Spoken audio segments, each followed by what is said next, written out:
बेटा आज हम लोग बेकिंग पाउडर और बेकिंग सोडा की प्रेपरेशन जो है वो देखने वाले हैं। क्या उसके यूजेस हैं, कौन कौन सी केमिकल रिएक्शंस जो है वो कर रहे हैं, हीट करने पे उसको जो है वो क्या हो रहा है, सब कुछ जो है वो देखने वाले हैं। बेटा जी पेन कॉपी निकाल लीजिए, सारा लेक्चर जो है वो बेटा हम लोग नोट करेंगे।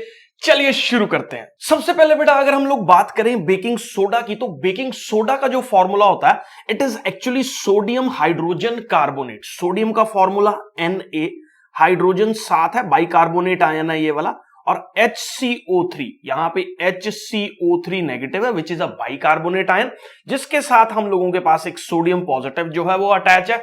It is basically a sodium hydrogen carbonate. ठीक है, अब इसकी प्रिपरेशन जो है वो हम लोग कैसे करते हैं बेटा जी, ध्यान दीजिए।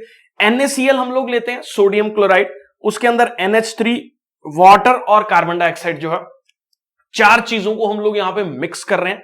इन चारों चीजों को मिक्स करने के बाद हम लोगों के पास जो है वो NaHCO3 ऑब्टेन हो रहा है which is sodium hydrogen carbonate, जिसको हम लोग बेकिंग सोडा जो है वो बोल देते हैं। साथ ही जो है वो अमोनियम क्लोराइड जो है which is NH4Cl, it is ammonium ion. Ammonium ion हम लोग किसको बोलते हैं, NH4 पॉजिटिव को, ये अमोनियम आयन है। और साथ ही क्लोरीन नेगेटिव है विच इज क्लोराइड आयन, तो इट इज अमोनियम क्लोराइड। तो यहां पे NaCl, NH3, H2O और CO2 चारों को मिक्स करने पे हम लोगों के पास सोडियम हाइड्रोजन कार्बोनेट और साथ में जो है NH4Cl का फॉर्मेशन जो है वो हो रहा है। ठीक है, आई होप ये प्रेपरेटरी रिएक्शन भी सबको क्लियर है, नोट कर लिए। नेक्स्ट जो है वो स्लाइड पे हम लोग मूव करते हैं। तो सबसे इंपॉर्टेंट पॉइंट आपको ये जानना है कि ये जो हम लोगों के पास सोडियम हाइड्रोजन कार्बोनेट है, जिसके अंदर हम लोगों के पास NaHCO3 है, ये एक बेसिकली एक बेसिक सॉल्ट जो है वो हम लोगों के पास रहता है। अब बेसिक सॉल्ट है तो इसका पीएच, इसको मैं लास्ट लेक्चर्स के अंदर डिस्कस करने वाला हूं। पीएच जो है बेसिस का 7 से ज्यादा होता है, एसिड्स का 7 से कम होता है, और जिसका पीएच 7 है वो न्यूट्रल होता है। अभी के लिए आप अपने दिमाग में ये बिठा लो। तो बेसिक इन नेचर जो है इस पर्टिकुलर सॉल्ट की है। अब कैसे पता लगेगा ये सॉल्ट जो है वो बेसिक इन नेचर है, तो एक बड़ी ही स्पेशल केमिकल रिएक्शन ये सॉल्ट जो है हम लोगों के पास शो कर रहा है विच इज NaHCO3।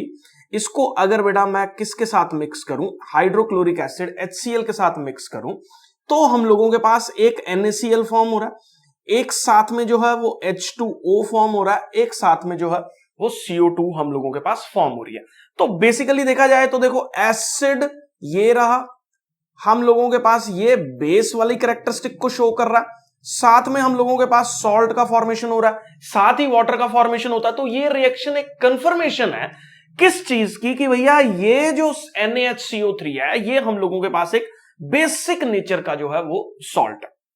दूसरी बहुत इंपॉर्टेंट एक स्पेशल चीज जो आपको यहां पे नोटिस करनी है वो क्या, कि क्या हो अगर मैं सोडियम हाइड्रोजन कार्बोनेट को जो है वो हीट करूं। ठीक है, तो NaHCO3 को बेटा जब हीट किया जाता है तो हम लोगों के पास एक सॉल्ट बनता है which is Na2CO3, sodium carbonate. साथ ही वाटर और कार्बन डाइऑक्साइड जो है वो हम लोगों के पास रिलीज होती है। बहुत ही स्पेशल रिएक्शन है ये वाली। इस रिएक्शन की वजह से ही इसका नाम बेकिंग सोडा जो है वो पड़ा है। क्यों? क्योंकि इन कंपाउंड्स को हम लोग जो है वो केक बनाते हुए, इडली बनाते हुए, ढोकला बनाते हुए, मुंह में पानी आ गया होगा आपके, यूज करते हैं। इससे क्या होता है कि जब भी हम लोग इसको जो है वो बैटर के साथ मिक्स करके हीट करते हैं, तो हीट करने पे ये वाला जो कंपाउंड स्पेशली फूड प्रोडक्ट के अंदर, उस बैटर के अंदर प्रेजेंट होता है, वो जो है वो हीट होने पे हम लोगों के पास वाटर और कार्बन डाइऑक्साइड को जो है वो रिलीज करता है। अब कार्बन डाइऑक्साइड बीच में से उस फूड मटेरियल के जब पास होगी, या बैटर जब सूखने लगेगा तो उसके अंदर से जब पास होगी, तो छोटे छोटे स्पॉन्जी पोर्स जो है वो उस फूड प्रोडक्ट के अंदर, केक के अंदर बोल लो, इडली के अंदर बोल लो, ढोकला के अंदर बोल लो, जो है वो फॉर्म हो जाते हैं, जिसकी वजह से एक बहुत अच्छा किचन का इंग्रेडिएंट जो है वो हम लोगों के पास ये NaHCO3 जो है वो बन जाता है। सिर्फ यही पर्टिकुलर रिएक्शन है जिसकी वजह से हम लोग इसको एज ए किचन का इंग्रेडिएंट जो है वो इस्तेमाल करते हैं। आई होप बेटा जी ये क्लियर है। आगे इसके यूजेस हम लोग जो है वो देखने वाले हैं। तो ये पहले वाला पॉइंट यूजेस के अंदर जो है वो मैंने डिस्कस कर लिया कि जो कार्बन डाइऑक्साइड रिएक्शन के टाइम पे रिलीज हो रही है वो causes bread and cake to become soft and spongy जो है ये इससे हम लोगों के पास हो जाते हैं। ये एक बहुत अच्छा एंटी एसिड का इंग्रेडिएंट है। ये हम लोग ऑलरेडी डिस्कस कर चुके हैं किस तरीके से, एक बार फिर से देख लो। जैसे हम लोगों के पास ये NaHCO3 है, इसको हम लोग जो है वो अगर HCl के साथ स्टमक के अंदर जो एसिडिटी प्रेजेंट है उसके अंदर बेसिकली HCl जो है वो रहता है, अगर HCl के साथ रिएक्शन करवाएं तो हम लोगों के पास ये जो एक्सेस एसिडिटी है स्टमक की, ये हम लोगों के पास एक न्यूट्रलाइजेशन रिएक्शन के तहत जो है वो अलग हो जाती है, जिससे इसको एज ए एंटी एसिड जो है वो हम लोग इस्तेमाल कर सकते हैं। तो बहुत अच्छा एक एंटी एसिड के तौर पे यूज होने वाला प्रोडक्ट है जो न्यूट्रलाइज कर देता है किस चीज को, जो एक्सेस एसिड हमारे स्टमक में प्रेजेंट है उसको न्यूट्रलाइज जो है वो कर देता है। ये पर्टिकुलर रिएक्शन मैंने ऑलरेडी जो है वो डिस्कस कर ली है। आई होप ये जो है वो पॉइंट्स आपको क्लियर है। एक और चीज मैं आपके साथ डिस्कस करना चाहता हूं, घरों के अंदर यूजुअली आजकल बेकिंग पाउडर का, बेकिंग सोडा का जो सब्स्टिट्यूट है इनो, उसको हम लोग यूज करते हैं। इनो को जो कंपनी ने बेसिकली बनाया था एज ए एंटी एसिड के तौर पे, लेकिन इंडियंस जुगाड़ू हैं, उन्होंने किचन में जो है वो केक फुलाने का काम जो है वो इनो से आजकल जो है वो करते रहते हैं। तो मिलते जुलते प्रोडक्ट्स हैं इसके अंदर, कोई बहुत ज्यादा सिर्फ टेस्ट के लिए फ्लेवर्स जो है वो इनो के अंदर रहते हैं, बाकी सारे कंपाउंड सबको सेम है। तो ये देख लो कि बिना कुछ पढ़े जाने कई बार केमिस्ट्री हम लोगों को जो है वो, मम्मियों को जो है वो खास करके पता रहता है कि किस तरह से किस चीज को कब और कैसे फुलाना है। तो हर तरह के जुगाड़ जो है वो ढूंढ लेते हैं इंडियंस जो है, जहां पे मेडिसिन को हम लोग जो है वो केक फुलाने में जो है वो इस्तेमाल कर रहे हैं, वो बेसिकली इन्हीं प्रोडक्ट से मिलके जो है वो बनी हुई है। आई होप ये क्लियर है। नेक्स्ट स्लाइड में बेटा जी हम लोग मूव करते हैं। अब एक और बड़ी इंपॉर्टेंट चीज हमें जो यहां पे नोटिस करनी है, ये हम लोगों के पास जो है वो सोडा एसिड फायर एक्सटिंग्विशर के तौर पर भी जो है वो इस्तेमाल हो रही है। बहुत इंपॉर्टेंट पॉइंट है, इसको आप ऐसे समझो, ये मैंने पहले भी डिस्कस किया था कि मान लो ये हम लोगों के पास जो है एक बॉटल है जिसके अंदर सिलेंडर है, जिसके अंदर क्या प्रेजेंट है, NaHCO3 प्रेजेंट है। इस सिलेंडर के अंदर एक बॉटल प्रेजेंट रहती है जो कांच से बनी रहती है, उसके अंदर क्या रहता है, सल्फ्यूरिक एसिड रहता है। ऊपर से नॉब को जब हम लोग हिट करते हैं तो ये कांच की बॉटल उसके अंदर टूट जाती है, और हम लोगों के पास ये जो एसिड है विच इज सल्फ्यूरिक एसिड, ये NaHCO3 के साथ जाके रिएक्ट करता है, H2SO4 जो है, और हम लोगों के पास जो है सोडियम का सल्फेट जो कि एक सॉल्ट है, साथ ही बहुत important ingredient which is water और कार्बन डाइऑक्साइड जो है वो हम लोगों के पास रिलीज होते हैं।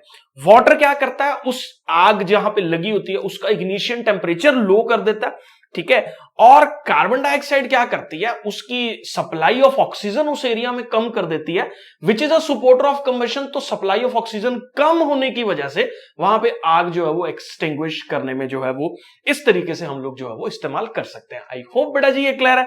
नेक्स्ट स्लाइड पे हम लोग जो है वो मूव करेंगे। अब हम लोग देख रहे हैं बेकिंग सोडा हम लोगों ने जो है वो देख लिया, अब बेकिंग पाउडर बेसिकली जो है वो किस तरीके से हम लोग इस्तेमाल करेंगे।